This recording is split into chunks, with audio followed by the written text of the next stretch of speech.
Salam Bapak Ibu Saudara yang terkasih dalam nama Tuhan Yesus. Kita akan mendengarkan kebenaran firman Tuhan. Untuk itu mari kita berdoa bersama-sama. Tuhan Yesus berkati kami. Biarlah kami memiliki hati seorang murid yang duduk diam di kaki Tuhan mendengarkan kebenaran firman-Mu. Firman-Mu hidup, firman-Mu menguatkan kami, firman-Mu memberkati kami. Terima kasih Tuhan. Dalam nama Tuhan Yesus Kristus kami berdoa. Haleluya. Amin. Bapak Ibu Saudara yang terkasih,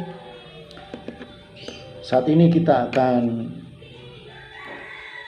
melihat di dalam Matius pasal 16 ayat 13 sampai 20. Saya akan membacakannya. Setelah Yesus tiba di daerah Kaisarea Filipi, ia bertanya kepada murid-muridnya, kata orang, siapakah anak manusia itu? Jawab mereka, ada yang mengatakan Yohanes Pembaptis, ada juga yang mengatakan Elia, dan ada pula yang mengatakan Yeremia atau salah seorang dari para nabi. Lalu Yesus bertanya kepada mereka, tetapi apa katamu? Siapakah aku ini? Maka jawab Simon Petrus, engkau adalah Mesias, Anak Allah yang hidup. Kata Yesus kepadanya, berbahagialah engkau, Simon bin Yunus, sebab bukan manusia yang menyatakan itu kepadamu, melainkan Bapa-Ku yang di surga. Dan aku pun berkata kepadamu, engkau adalah Petrus, dan di atas batu karang ini aku akan mendirikan jemaatku, dan alam maut tidak akan menguasainya. Kepadamu akan kuberikan kunci kerajaan surga.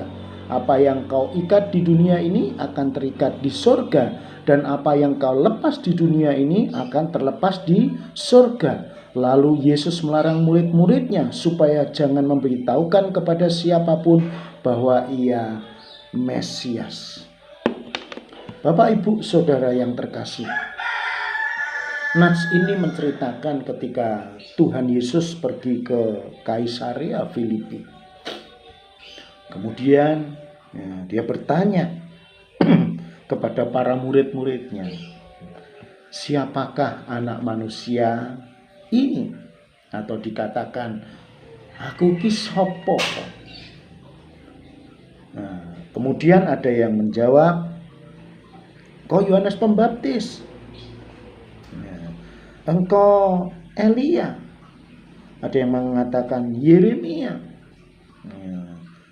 ada yang mengatakan salah satu dari nabi. Tapi Petrus berkata,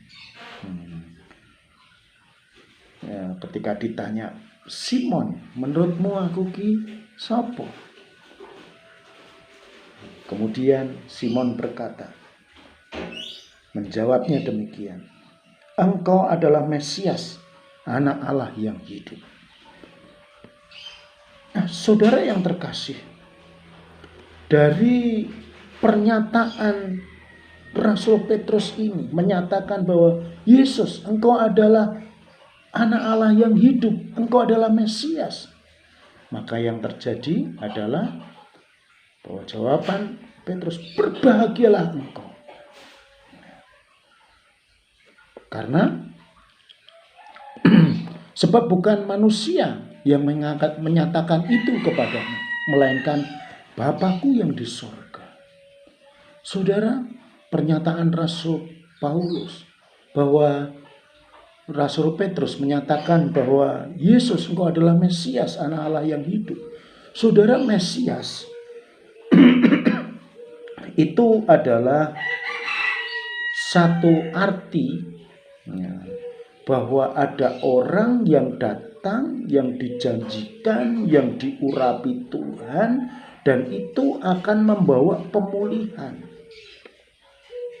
atas umat Tuhan. Seseorang yang dijanjikan yang akan datang, dan itu akan menjadi penolong bagi umat Allah yang diurapi oleh Allah, saudara. Dan itu yang dikatakan oleh Rasul Petrus, engkau adalah Mesias, anak Allah yang hidup. Dan pernyataannya Tuhan Yesus berkata, berbagilah engkau. Betul, saudara. Dan dikatakan, dan aku pun berkata kepadamu, engkau adalah Petrus, dan di atas batu karang aku akan mendirikan jemaatku. Dikatakan sekali lagi, dan alam maut tidak akan menguasainya. Saudara, lanjut lagi, kepadamu akan kuberikan kunci kerajaan surga. Jadi Tuhan Yesus akan mendirikan kerajaannya ketika ada seseorang yang mengaku bahwa Yesus adalah Mesias, anak Allah yang hidup. Dia akan mendirikan jemaatnya di atas batu karang ini, dan alam maut tidak akan menguasainya. Saudara, jemaat yang didirikan oleh Tuhan Yesus, kerajaan yang didirikan oleh Tuhan Yesus, gereja yang didirikan oleh Tuhan Yesus, alam maut tidak akan menguasainya. Itu yang disampaikan. Kemudian kepadamu akan kuberikan kunci kerajaan surga. Apa yang kau ikat di dunia ini akan terikat di surga, dan apa yang kau lepas di dunia ini akan terlepas di surga. Saudara, ini pernyataan Tuhan Yesus. Nah, dengan nas ini, saudara, saya akan menyampaikan bahwa Tuhan Yesus ketika diakui sebagai Mesias, anak Allah yang hidup, maka dia akan mendirikan jemaatnya atas pengakuan-pengakuan seperti ini. Alam maut tidak akan menguasainya, tidak bisa merusaknya. Bahkan dikatakan kunci kerajaan surga akan diberikan. Saudara yang terkasih, lewat nas ini kita memuji Tuhan, memuliakan Tuhan, bahwa alam maut tidak akan menguasai kita. Bahkan kunci kerajaan surga diberikan kepada kita. Saudara, mari kita menjadi orang-orang yang memiliki pengakuan dalam hidup kita. Yesus, engkau yang sudah dijanjikan sebagai penolong, sebagai penyelamat, sebagai pengampun dosa, sebagai pribadi yang berkuasa memberikan rahmat berkat-Mu atas kami. Engkau anak Allah yang hidup. Saudara, pengakuan seperti ini akan dinyatakan bahwa jemaatku akan kudirikan. Bapak, Ibu, saudara yang terkasih, saya akan menyampaikan renungan dari khotbah ini dengan judul Kerajaannya didirikan dalam hidup kita. Amin. Yang pertama, saudara, kerajaannya didirikan dalam hidup kita adalah ketika kita mengakui bahwa Yesus Kristus adalah Sang Mesias, Juru Selamat, Sang Penolong Agung. Dia segala-galanya yang datang kepada kita, yang sudah datang kepada kita, memberikan anugerah, kemuliaan, kasih-Nya dalam hidup kita. Berikan pengakuan itu, sehingga kerajaannya dinyatakan dalam hidup kita. Itu yang pertama. Berikan pengakuan bahwa Dia Mesias yang dijanjikan dari abad ke abad, datang berwujud manusia, Yesus Kristus, yang melayani, yang menyatakan kasih, anugerah, mukjizatnya, kesembuhannya, pertolongannya, menyatakan bahwa harus hidup dalam kemuliaan, meninggalkan dosa. Bahkan dia mati di atas kayu salib untuk saudara dan saya. Dia memberikan kehidupan, hidup yang berkelimpahan. Yesus Kristus, Sang Mesias, Dia Juru Selamat. Dia datang yang sudah dijanjikan dalam hidup kita. Haleluya, terima itu dalam hidup kita. Yang kedua, saudara, dikatakan, berbahagialah kau Simon bin Yunus, sebab bukan manusia yang menyatakan itu kepadamu, melainkan Bapakku yang di surga. Saudara, seharusnya kita menjadi orang-orang yang berbahagia. Karena apa? Kita terima Juru Selamat. Kita terima kemuliaan Tuhan dalam hidup kita. Berbahagia. Sekali lagi, bukan berarti berbahagia kita punya duit banyak. Berbahagia karena kita punya keluarga yang baik-baik. Berbahagia karena kita hidup di masyarakat yang adil dan makmur. Tidak. Tetapi berbahagia karena kita diakui oleh Tuhan bahwa kita ini diberikan anugerah dalam hati kita, bahwa kita bisa mengaku bahwa Yesus adalah Mesias, Anak Allah yang hidup. Saudara, berbahagia karena dalam diri kita punya Tuhan yang luar biasa. Amin. Itu yang kedua. Yang ketiga, saudara, dikatakan, aku akan mendirikan jemaatku dan alam maut tidak akan menguasainya. Saudara, alam maut, hal-hal yang maut, yang mematikan, yang menghancurkan, tidak akan bisa menguasainya. Karena Tuhan, saudara, gereja kita tidak akan bisa dihancurkan oleh apapun. Oleh perpecahan, oleh manusia, oleh kejahatan dunia, oleh serangan kuasa kegelapan, tidak bisa. Nah, Tuhan, oleh corona sekalipun tidak bisa. Bahkan gereja kita, kalau kita lihat, gereja kita terus berkembang dalam masa pandemi corona ini. Kita semakin mengasihi Tuhan, dan maaf, kalau kita lihat, Tuhan semakin memberkati kita. Haleluya. Haleluya. Iman kita semakin dalam. Alam maut tidak akan bisa menguasai. Dan sekali lagi, Tuhan akan memberkati kita, menjaga kita, memberkati gereja kita. Haleluya. Yang terakhir, yang keempat, kepadamu akan kuberikan kunci kerajaan surga. Dan apa yang kau lepas di dunia ini akan terlepas di surga. Dan apa yang terikat di surga akan kau lepaskan di dunia ini. Saudara, surga itu berbicara tentang kemuliaan Tuhan. Surga itu berbicara tentang anugerah Tuhan. Surga itu berbicara satu keadaan, satu situasi di mana kasih anugerah Tuhan itu boleh kita rasakan begitu luar biasa. Dan dikatakan kunci kerajaan surga itu diberikan kepada saudara dan saya. Saudara, ini memiliki arti bahwa sebetulnya kita masih hidup di dunia ini. Tetapi saudara, kita boleh merasakan anugerah Tuhan disuruh dalam situasi surga yang mulia dalam kehidupan kita.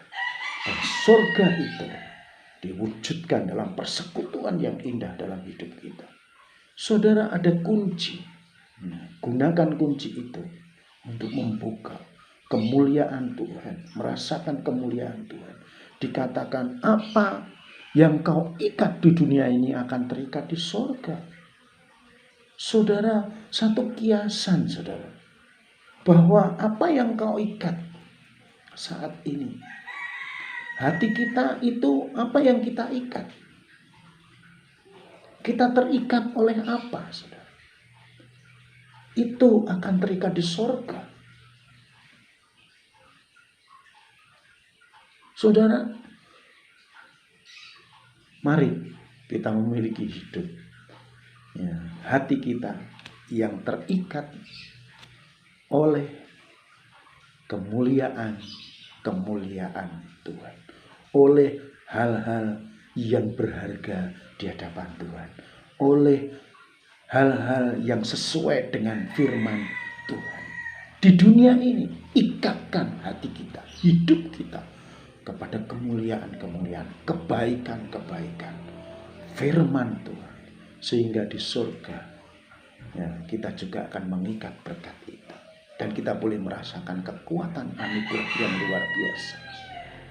Dikatakan apa yang kau lepaskan di dunia ini akan terlepas di surga. Saudara, berikan kemuliaan kepada Tuhan di dunia ini, maka di surga ya, kemuliaan yang kita berikan kepada Tuhan akan dinyatakan. Saudara, ini berbicara tentang satu jembatan. Kita masih di dunia ini, dan apa yang kita berikan kepada surga yang mulia ini mulai dari sekarang. Saudara, apa yang kau ikat di dunia ini akan terikat di surga. Apa yang kau lepaskan di dunia ini akan terlepas di surga. Saudara, ini berbicara tentang manifestasi. Bagaimana ya, kita ini belajar untuk hidup dalam suasana surgawi. Saudara, jangan terikat sekali lagi akan hal-hal dunia, berpikir hal-hal dunia, apalagi hal-hal yang jahat, hal-hal yang tidak berkenan di hadapan Tuhan, supaya hidup kita terus mengalami suasana surga. Bapak Ibu saudara yang terkasih, suasana surga ya, ternyata ini ya bisa dirasakan di dalam hati kita.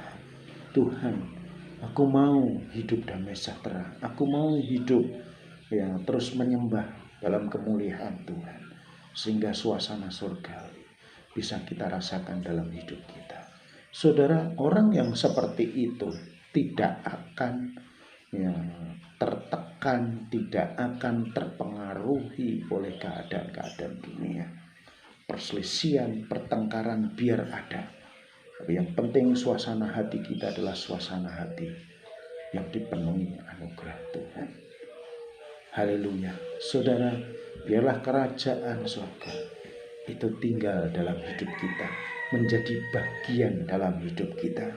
Yang pertama, akui dalam diri kita dengan iman, Engkau Mesias, Anak Allah yang hidup. Maka dikatakan kita adalah orang-orang yang berbahagia. Karena apa? Ada anugerah Tuhan dalam hidup kita ya, kita disebut berbahagia karena kita memiliki Anak Allah yang hidup. Kita memiliki kerajaan surga yang mulia. Gerejanya itu menjadi milik kita, saudara. Dan berikutnya, saudara, sekali lagi ya, bahwa di atas batu karang ini aku akan mendirikan jemaatku. Jemaatku dalam bahasa aslinya itu adalah gerejanya. Saudara, Allah mau tidak akan menguasainya, karena dia akan memelihara, karena dia akan menjaganya. Saudara, jangan takut. Dalam kehidupan ini, gereja kita adalah gereja yang terus dipelihara oleh Tuhan. Allah mau tidak akan menguasainya. Itu perpecahan dari manusia, kehancuran apapun tidak bisa, iblis sekalipun tidak bisa menjangkaunya. Karena kerajaan surga, gereja Tuhan, sang kepalanya adalah Yesus Kristus Tuhan. Kita adalah orang-orang yang tinggal masuk dalam gerejanya dan menerima pengaturannya, menerima anugerahnya, menerima pemeliharaannya. Tidak usah bingung-bingung, saudara. Terima anugerah Tuhan dalam hidup kita. Yang terakhir, saudara, kunci kerajaan surga diberikan kepada kita. Dalam arti, saudara, hidup kita, mari jangan terikat oleh hal-hal dunia lagi.